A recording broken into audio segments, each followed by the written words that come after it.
Yena Bardenakanku, saya Hikmah Juni.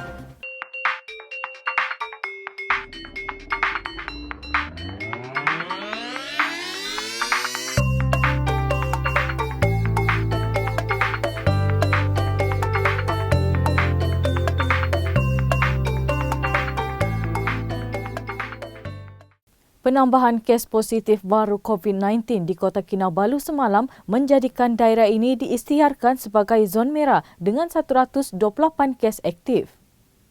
Pengarah Kesihatan Negeri Sabah, Datuk Dr. Christina Rundi berkata, setakat semalam, 5 daerah di Sabah dikategorikan zon merah dengan kes aktif melebihi 41 kes.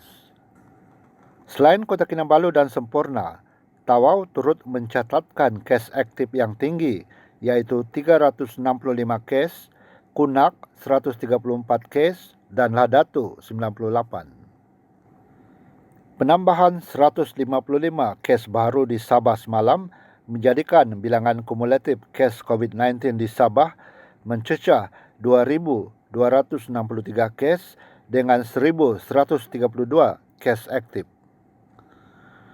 Daripada 155 kes baru, 54 kes dilaporkan di Semporna dengan satu kematian melibatkan lelaki berusia 57 tahun di Hospital Semporna. Manakala 45 kes dilaporkan di Kota Kinabalu, penambahan kes baru di Kota Kinabalu menjadikan daerah ini diisytiharkan sebagai zon merah dengan 128 kes aktif. Sehingga kini, 13 kluster dilaporkan di Sabah, iaitu kluster Benteng LD dengan 943 kes kumulatif. Serta kluster Bangau-Bangau, Laut, Pulau, Selamat, Bakau, Kampung Sakong, Juhua, Wang Sayang dan kluster Quarters, Udin, Jalan Bomba dan Jalan Utara. Sementara itu, statistik COVID-19 di Sabah hari ini terus menunjukkan peningkatan. Sabah mencatat 126 kes positif baru COVID-19 hari ini.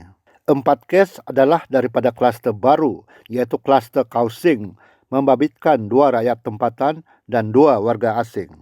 14 kes adalah daripada kluster Benteng LD, melibatkan 12 rakyat tempatan dan 2 warga asing. 13 kes lagi adalah daripada kluster Bangau-Bangau, melibatkan 12 rakyat tempatan dan 1 warga asing. Sementara itu, semua pemandu bas mini di Sandakan dikehendaki menjalani saringan COVID-19 di Dewan Masyarakat Sandakan esok. Pengerusi Lembaga Pelesenan Kenderaan Perdagangan LPKP Sabah, Datuk Chin Kim Hyung berkata, pejabat LPKP Sandakan mengeluarkan arahan itu atas permintaan Pejabat Kesihatan Sandakan. Dalam pada itu, semua pejabat pendidikan dan sekolah di Sabah kecuali sekolah-sekolah dalam kawasan Perintah Kawalan Pergerakan diperketatkan bersasar akan beroperasi seperti biasa. Kementerian Pendidikan menerusi satu kenyataan semalam memaklumkan semua pegawai, guru dan kaki tangan yang tinggal di luar daerah tempat bertugas akan dibenarkan merentas sempadan untuk hadir bertugas. Dengan itu, Ketua Jabatan akan mengeluarkan surat arahan hadir bertugas kepada semua pegawai, guru dan kaki tangan yang terlibat. Surat kebenaran khas juga akan dikeluarkan oleh pihak sekolah kepada murid yang tinggal di luar daerah bagi membolehkan murid merentas sempadan daerah dan hadir ke sekolah.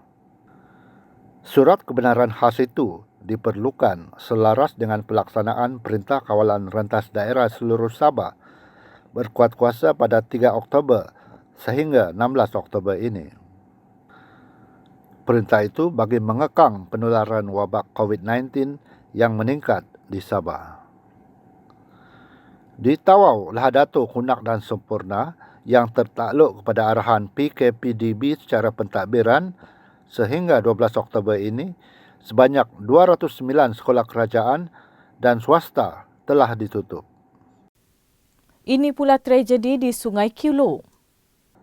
Seorang lelaki yang dihanyutkan arus deras ketika menjala ikan di Sungai Kilo malam tadi ditemui lemas hari ini.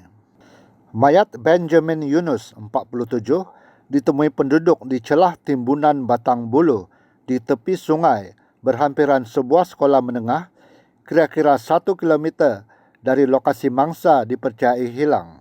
Ketua Balai Bomba dan Penyelamat Daerah Tuaran, Abdul Qawi Abdul Ghaffar berkata, operasi mencari dan menyelamat disertai orang awam bermula jam 8.27 pagi sebaik pihaknya menerima panggilan kecemasan.